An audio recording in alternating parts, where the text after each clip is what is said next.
my video so that bandwidth is not compromised. I hope you can all see my screen.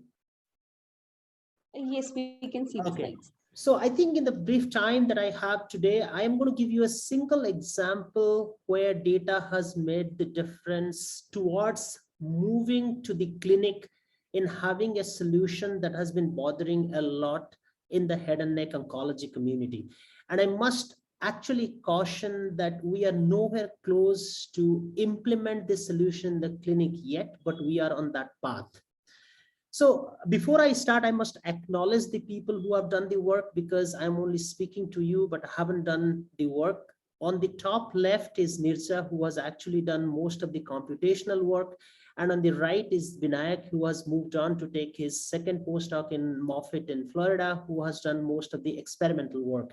And then below both of them are the series of students, interns, and visitors to the lab who have contributed to the project over the last a good part of 7-8 years. And I must also thank the funding agencies that have given us the money to do the work, wonderful clinical collaborators, and the fun and the cool stuff that keep us going. As you can see, I'm a big fan of Star Wars, and of course the AlphaGo project.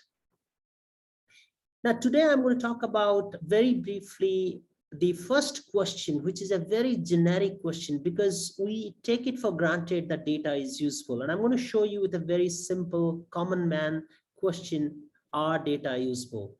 And then move on to talk about the drivers that have actually made this possible for people like myself and our group and the rest of the groups working on the large data projects, that why we are today enabled to work on the project like this, why we were not in this position, let's say 10 or 20 years back.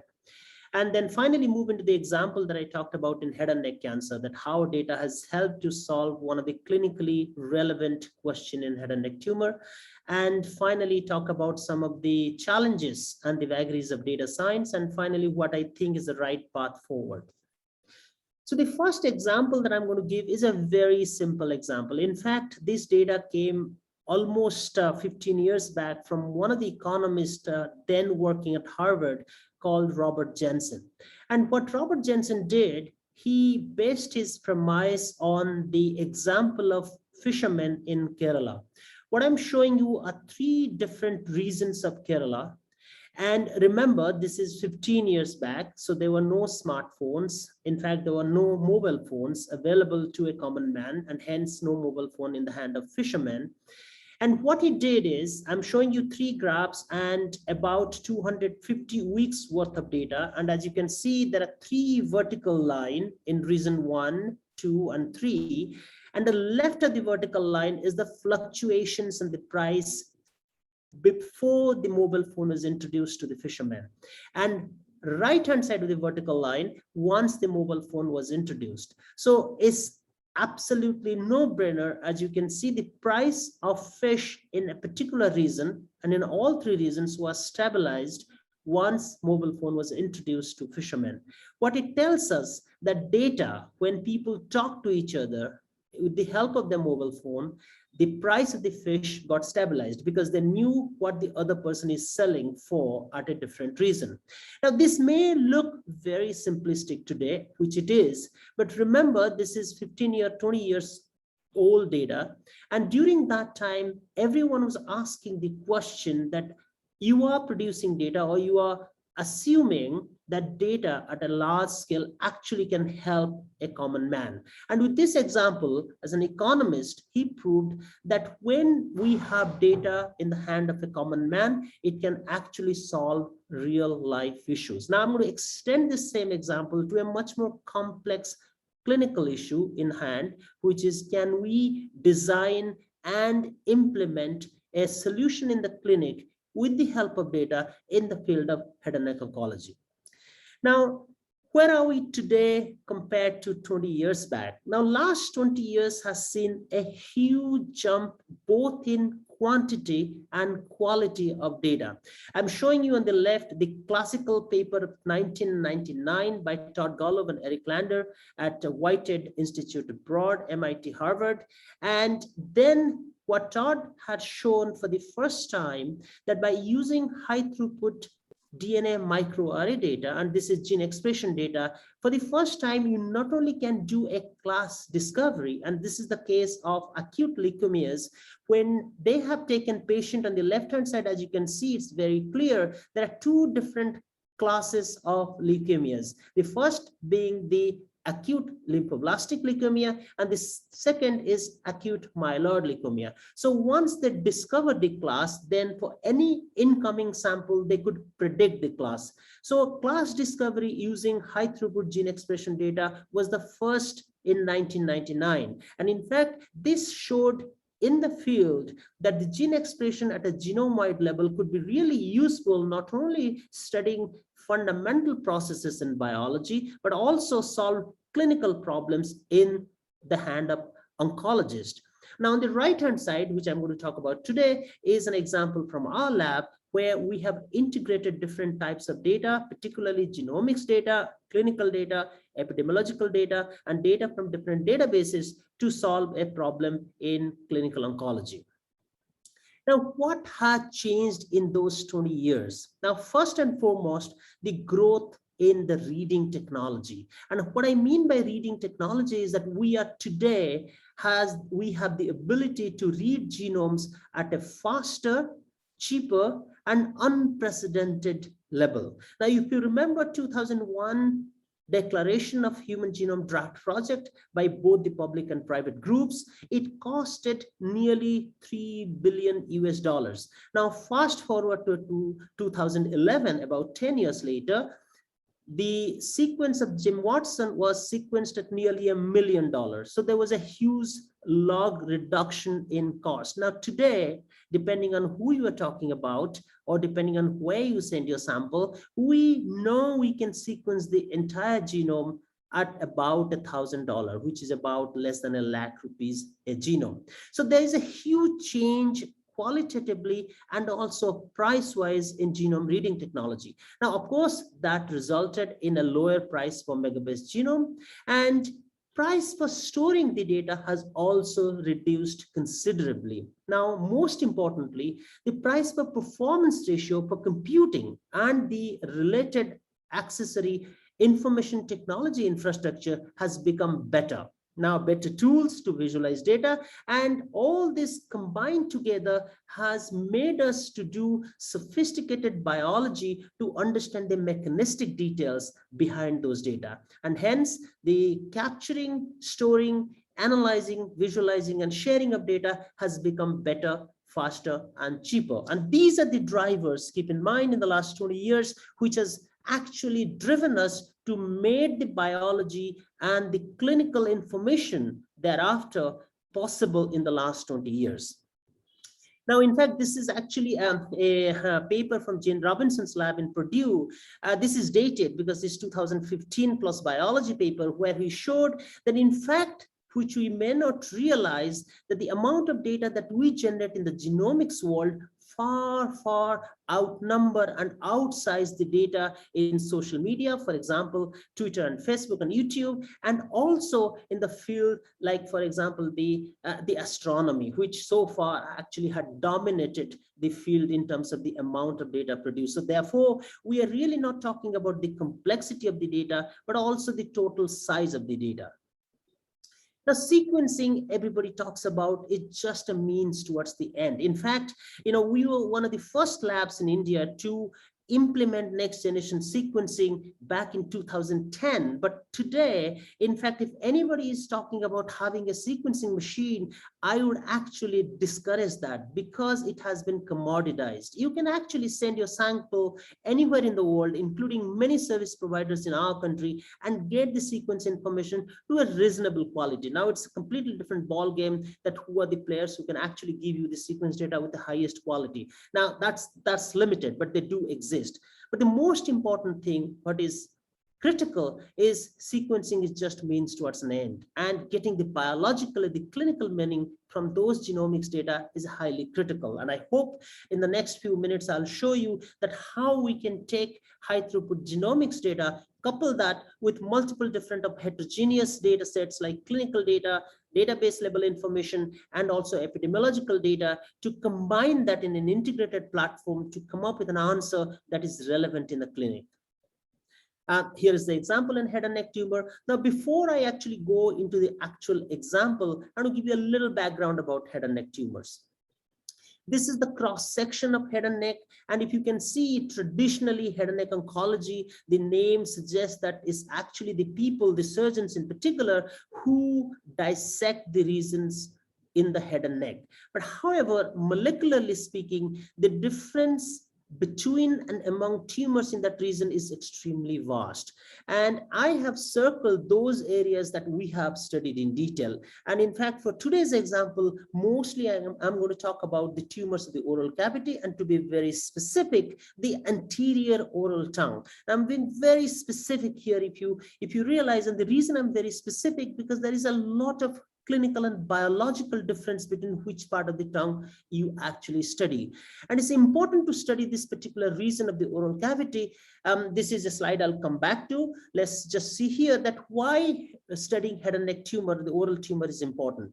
What I'm showing you here is a trend, a global trend of the major countries for both incidence, which is the total number of cancer found, versus mortality, which is the total number of people actually die out of cancer.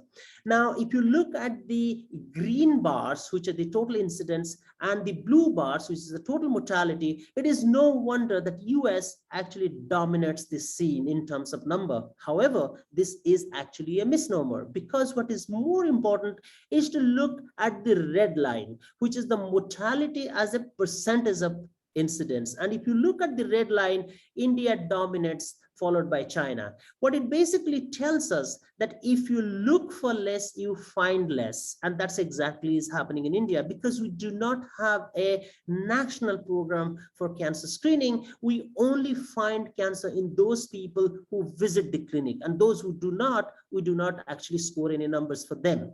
And therefore, the more important factor, mortality as a percentage of incidences, and we are right up there. Now, coming back to the slide that I was talking to you, that how do these tumors look like when you look those under the microscope? I'm showing you at the top left is a white patch. About a quarter of those tumors in oral tongue present themselves as white patches, or what we call as leukoplakia. And the rest of them could be of different form, including a red patch or the erythroplakia. And some of those white patches turn into tumors, which is on the top right. Now, if you look at the underlying pathology or the histology of these tumors, as you can see on the bottom panel, that it can range from hypoplastic regions on the leftmost to the cancer on the rightmost, and everything in between. Now, one of the most pressing questions that is interesting to us is that what are those genetic or the molecular changes that actually drive from the hyperplastic region to the cancerous region? Is there a sequential addition of different mutation or different expression of the genes, or any other changes that actually turn a hypoplastic region into a cancerous region? Now, we do not know that answer yet. In fact, if you look at some other tumors, for example, colorectal tumors, there is fantastic work by Hopkins researchers that have actually found in the last 20 years that there is a series of additional mutation that turn into this hypoplasia into cancer. And we, in fact, we would like to understand the same for oral tumors. Now, oral tongue tumors are specifically important to study in the oral cavity, and that is shown in this graph. The top graph represents the hospital-based registry data for 15 years in India. The bottom data is from the SEER database, which is primarily the database in the US. And what I'm showing you here on the top left, the total incidences of cancer in India in oral cavity is actually going down, as you can see. In the middle and on the right are the data that represents only for the oral tongue. And what I'm showing you in the top middle, if you take only the oral tongue patients for all age groups, there is an increasing trend. Remember, this is a hospital-based registry. And on the extreme right, top right, the red line represents, there is a completely different slope if you take patients who belong to a younger age group of 45 or below. Hence, it suggests that the cancer in the younger patients particularly the cancer of the oral tongue is more aggressive. And that is exactly the question that we want to understand. In fact, this mimics the data from the SEER database on the down, which is suggesting the dotted line represents the all head and neck tumor, which is going down like in India, and the solid line in the bottom, which is the cancer of the tonsil and the oral tongue, is going up. So there is a commonality between two different geographies. So there must be something happening at a molecular level that is driving these tumors to be highly aggressive. Okay, so in a nutshell, what we have done, and I'm not going to detail because these are all published, so I'll show you the papers. Anyone who is interested can ask me questions, stop me anytime, or go back to those papers to read. And every single data, the script, the tool, everything is publicly available, because we actually do believe in open science. We're on the first labs who in India, I'm very proud to say, that have actually practiced putting every single piece of information in the open domain prior to publication. And this last part is very important. We put everything in archive or bioarchive in the Git page, and everything is open. So anyone is welcome to, critique or send comments or have any suggestions. So in a nutshell, what we have done is we have divided the data into these different buckets. The first bucket is a genome level information. Now, the genome level information primarily comes from sequencing DNA and sequencing RNA, and also sequencing epigenomes. Now, once we have the sequence level information, we have clinical information that we get from our clinical collaborators. For example, how aggressive is the tumor in terms of the lymph node presence? For example, what stage of the tumor it is? What is the nodal status? And then finally, what we do is that we take the data from head and neck tumors worldwide. There are large consortia like TCG and ICGC who have deposited a lot of data on head and neck cancer from different geographies, including some of the isolated labs who have worked on head and neck tumors. And we fetch those data and use that to integrate, compute, and come to an inference for a clinical utility.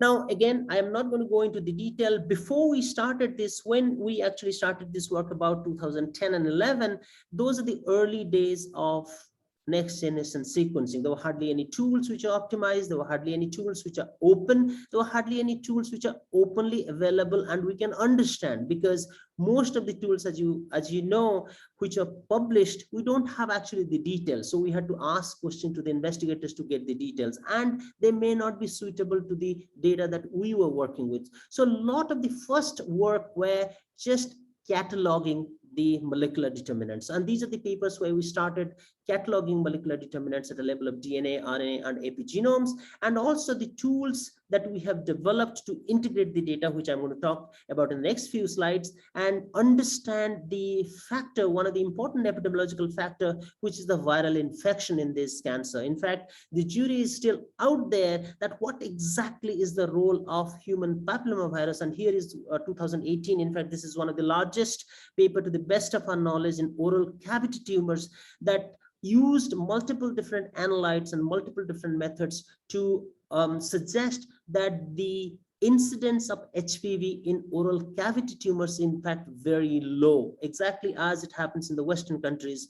Although some of the earlier papers suggested that if you take DNA as an analyte, the numbers are pretty high. Now we understand that many of the asymptomatic individuals will also have the HPV positivity, but that doesn't necessarily mean that HPV is playing any role. It's just floating around. We don't know where HPV comes from. Probably we can guess due to the bad oral hygiene, but what exactly is HPV doing there, if not contributing to the process of carcinogenesis, is still largely unknown. But the question of oropharynx and HPV is a completely different ballgame. As many of you may know, there it is mostly prognostic. In fact, some of the large research hospital like Mass General or Dana-Farber or Sloan Kettering are actually using, or MD Anderson are using HPV positive oropharyngeal cancers to downstage tumors. We're not there yet in India, but I think it's pretty close to understanding the role of HPV in oropharynx. However, we do not know anything about its role as a prognostic factors in oral cavity tumors. And that's exactly another question that we're interested in finding out. Okay, so once we cataloged the tumors, came up with the tools, we asked a very simple question. And the question is, can data help in identifying metastatic and recurrent head and neck tumors a priori?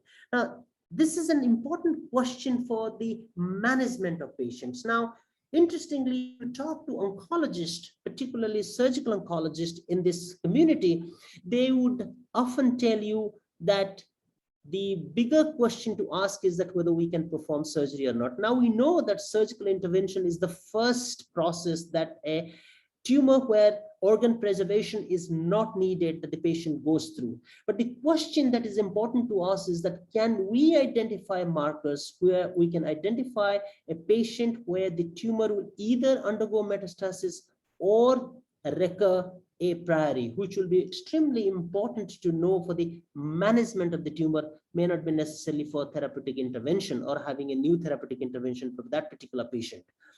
Now, these are the different information that we have taken for our ML tool. Again, on the left-hand side are different molecular information, somatic mutations and indels from our sequencing data, and significantly altered expressed genes from our gene expression data, and also the hyper and hypo 5-methyl cytosine information from our epigenome data, loss of heterozygosity, copy number variation, and the context of the genome that these different alterations happen. At the clinical level, as I mentioned before, we take into account the infection by HPV or human papillomavirus, the grade of the tumor, the stage of the tumor, the nodal status of the tumor, the habits, which actually are very, very important because in our geography, as many of you may know, chewing tobacco and smoking, both smoking, tobacco and also chewing tobacco play a very important role because they are the #1 risk factors for this particular tumor, and whether there is a recurrence for the tumor that we are studying or not. And then finally, I also mentioned this before, we take information from what already exists in the database, may not be for Indian patients alone, but also from the patients all over the world. Large consortia like TCG and ICGC, at the same time, the data on significant mutations from Cosmic, and also a lot of different individual data sets published by single PI-driven labs, which gave us data on the functional studies of a particular mutation or any other molecular determinants and their role in carcinogenesis. Once we have that, we have actually come up with something what we call as a very cancer agnostic ML platform where we can integrate different type of database and come up with the answer.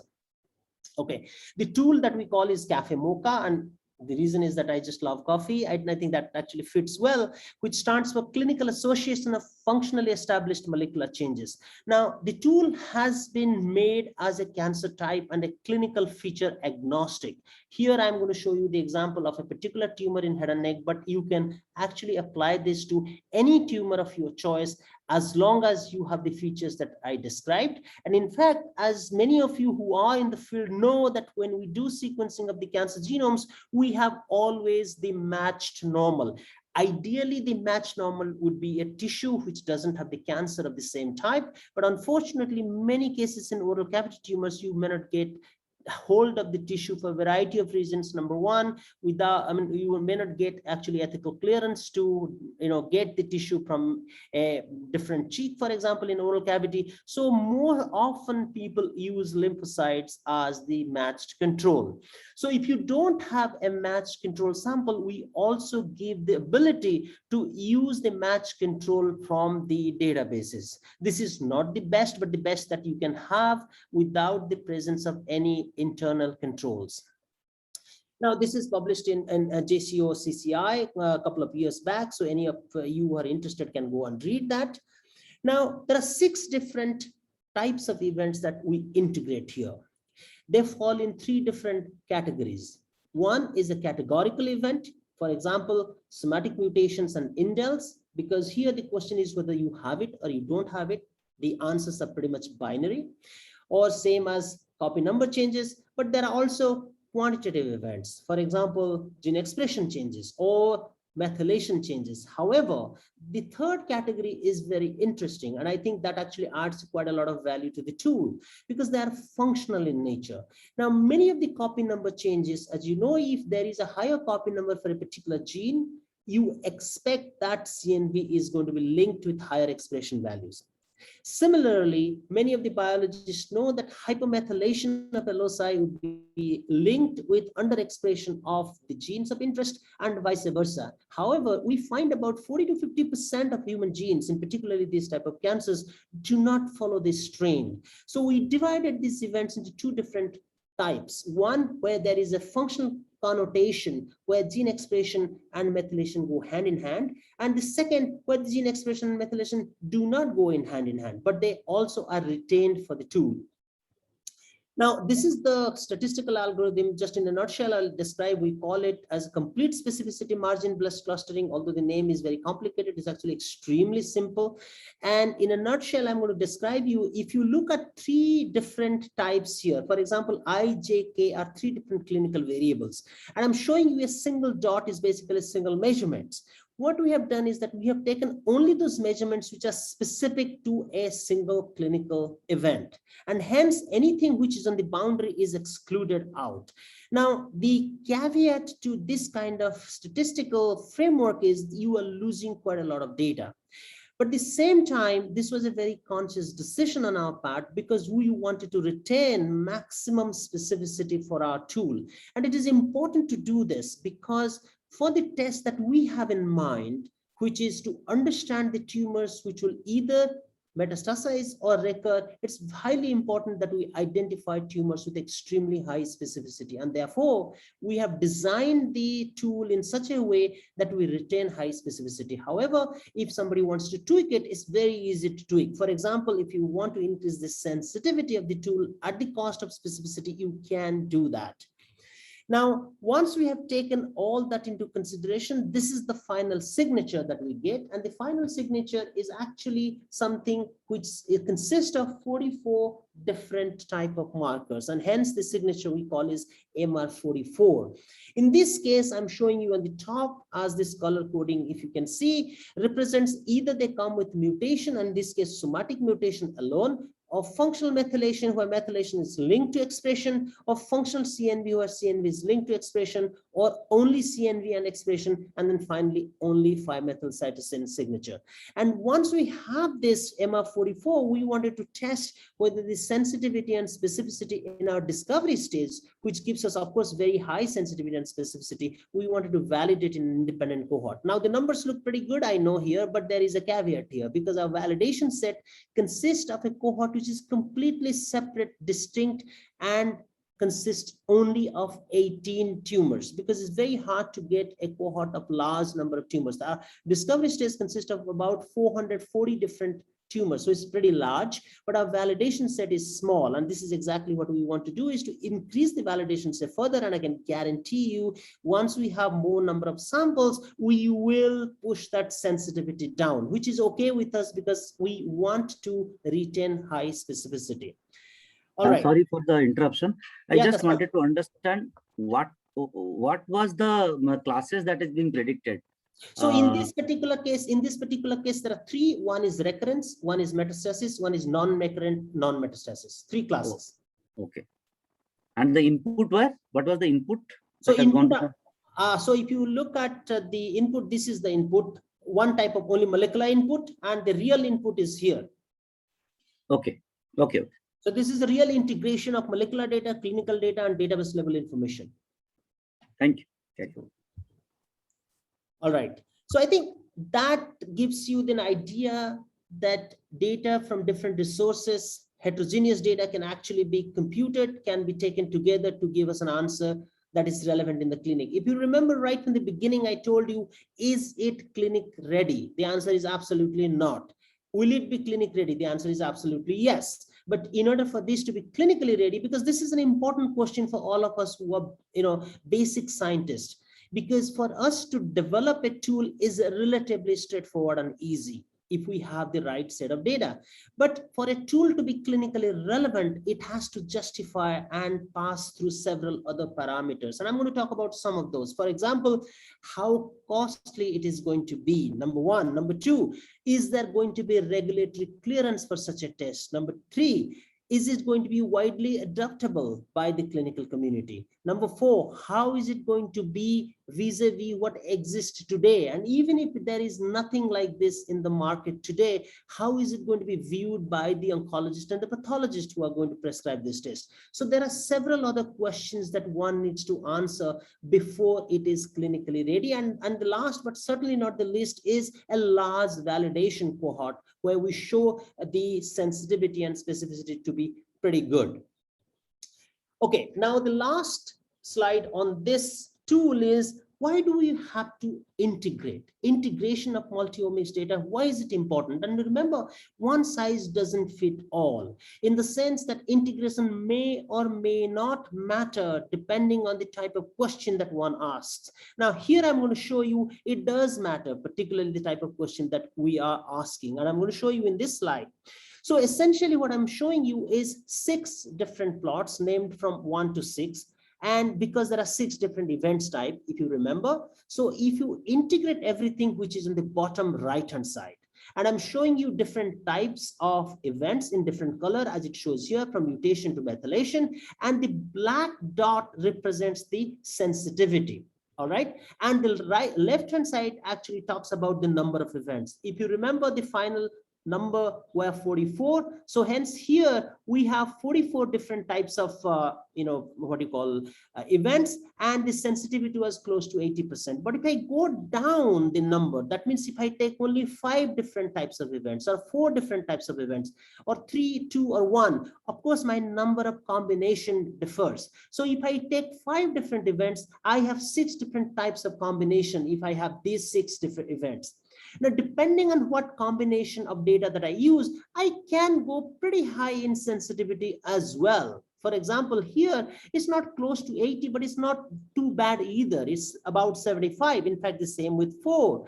In fact, if I take only 3 different data, I can, and only using 3 different, in this case, if I use CNV, functional methylation, and functional CNV, I am pretty much there at 70% level. So the point I'm trying to make is, depending on the clinical question that you ask, you can vary in sensitivity and specificity, but when you integrate everything together, you can reach very high sensitivity. With a caveat, anyone who has done this assays themselves know it's not easy to do 6 different assays or 3 different assays at a lower price point. So that's basically the the trade-off of getting high sensitivity versus at a price point that is affordable to most patients. So the level of integration entirely depends the type of questions that, or clinical questions that you're interested in asking. All right, so I think that's just the level of number of events that we're talking about. Now, just switching a gear a little bit. So far, I hope I have proven to you that with the simple example of fishermen in Kerala, where data can help a common man, to biologically and clinically relevant data in cancer, where we can integrate multiple different type of information in a statistical framework to give you an answer where it is relevant in the clinic. Now, data is just the beginning, and everyone knows this, because the raw data has to turn into information, and the information has to turn into knowledge, which is not necessarily the case all the time. Now, health data, in addition, is extremely complex, because it's not just complex because of its size, but it's high dimensional. Is highly heterogeneous. I showed you with one example that how heterogeneous data can be, starting from the data from human papillomavirus to all the way to the high throughput sequencing data on somatic mutations and indels and everything which falls in between. So it could be high dimensional, heterogeneous, and it can be presented in multiple different forms. For example, one of the things that I didn't show you about the imaging data. So now if you bring imaging data to this, the graphs data, the sequence data, different temporal and spatial expression data, it becomes extremely complex, and therefore health data is not like any other data. And of course, in addition to that, there are functional association and phenotypes, which if you take into consideration makes it even more complex. Now, all this has to happen in a framework that is highly specific and sensitive, at the same time keeping the cost down. That makes it even more challenging for a computational biologist to come up with an answer that is actually adaptable. It might be useful, but it may not be adaptable. Now, what are the best practices that we are talking about in this field? one of the best practices, and there are several consortia in the world that talk about best practices. In fact, any of you that are interested can go and see the global consortia for data quality, and the data control is one of the best thing that has come up with to keep an eye on the best practices. This goes all the way from the generation of data. In fact, in the last talk, if you heard, one of the question was the heterogeneity in the assay. Now, of course, heterogeneity in assay is one of the things, because different labs do the assay differently. And in fact, even if you expand that heterogeneity to different type of platforms, for example, one is producing data on Illumina platform, the other person producing data on Nanopro platform, the third person is producing data in another third platform. The platform dependent heterogeneity does exist and will always exist. So therefore, a robust normalization method has to be in place once we try to integrate the data so that everything is in the same place. And the rest of the things, I'm not going to read it to you, but as you can see on this slide, are pretty important for quality control. That sharing of data, curation, training, ethically sharing are very, very important. In fact, one of my grouse in Indian community is that we don't share data. Most of the biologists are extremely clingy their data set. They do not share data pre-publication. I don't really care if they share the data post-publication. I think it's an important parameter for computational biologists to force as much as they can to the biological community and the clinical community to share data pre-publication, because people are scared that I haven't published, I have to share. But trust me, even if I give the data, it will take you years to publish anything. So it's no fear, you must share the data openly. But sharing the raw data, not the data in a tabular format, is just the beginning, because what is most important is sharing the metadata. Because if you share the data and if you don't share the clinical attributes and the metadata, the data is as good as completely useless. So sharing data in openly, ethically, and without breaching the privacy of the patients or the individuals that you are dealing with is an extremely important first step of developing quality control parameters for clinical data. Now, just, before I go into more into the data, but I also have a cautionary tale to say. Now, many of you who are old enough would remember when the first Google Flu Trend actually was published in Nature in 2008, there was a huge euphoria about big data, that actually Google can predict flu outbreak. In fact, what happened after that was very, very surprising, because many of the people could not replicate what Google Flu Trend in fact predicted. And because of that, the opaque nature and the methods of the data, because nothing was actually published, where the data came from, how they collected the data, and how they assimilated the data, and how they came up with the algorithm. Because of that, there was found later that there was a huge amount of overfitting. And this dynamics is extremely important. Therefore, while remaining gung-ho about the data, it is important for us to understand that big data may not be useful in all the cases. So you have to be very, very careful that it actually fits what you want to do. Now, a requirement of data to advance science, and in this particular case, the health sciences, are pretty straightforward.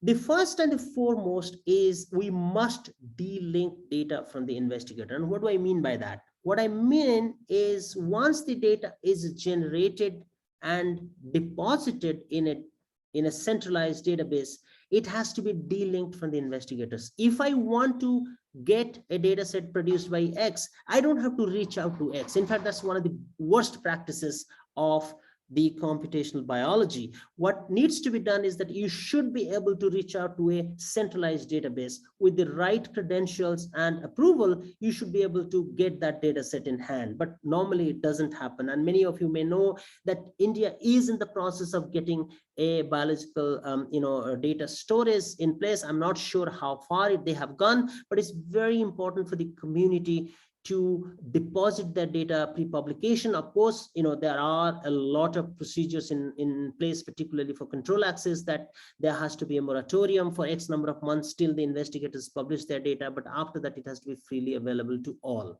There has to be a common set of rules and procedures, and some of the consortia that I talked about earlier have actually come up with the rules and procedures to do that. And last but not the least, it has to be shared ethically, fairly, equitably, and safely, taking into consideration of the privacy and the privacy and the protection law of the country that we operate. Unfortunately, we don't have a data privacy law yet as we speak. It is tabled in the parliament, but is going through several rounds of iterations. But hopefully, once the data law is in place, we will be able to do that. Okay, and finally, there has to be some common sense. And I think I'm not going to repeat what I already said, that please share data openly pre-publication. Please share your metadata, clinical information pre-publication. Of course, nobody taking your rights away of publishing what you have generated, but don't ever actually have somebody else not see or get your data. Okay, I got this video I want to show you all, and I'm sorry, I actually completely forgot the source. It's some in the social platform which I don't often use, but this basically tells what I want to say, that one specialist cannot do it. In fact, there's a negative connotation to the title that one specialty does it all, because that's exactly the video is about. But if you see, if I play this video, I'm not sure whether you can actually hear it, but you can see it. So here is a guy who is trying to stop the train, or portraying as if he is stopping the train. All right. Now he will go on and also portray that as if he is the one who is starting the train.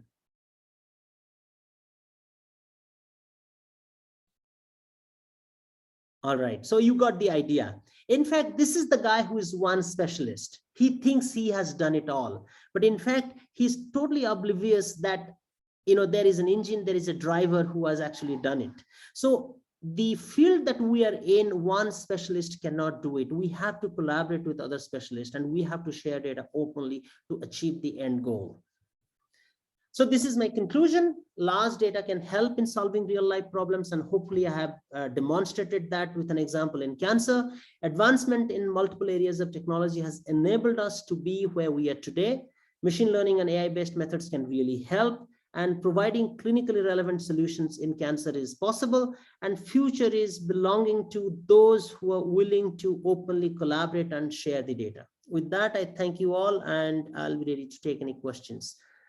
Finally, this is one of the important things that I love. Biology is too important to leave it to the biologist. So let's not leave all the biology to the biologist. Everybody else can contribute, and I'll be happy taking any questions. Thank you.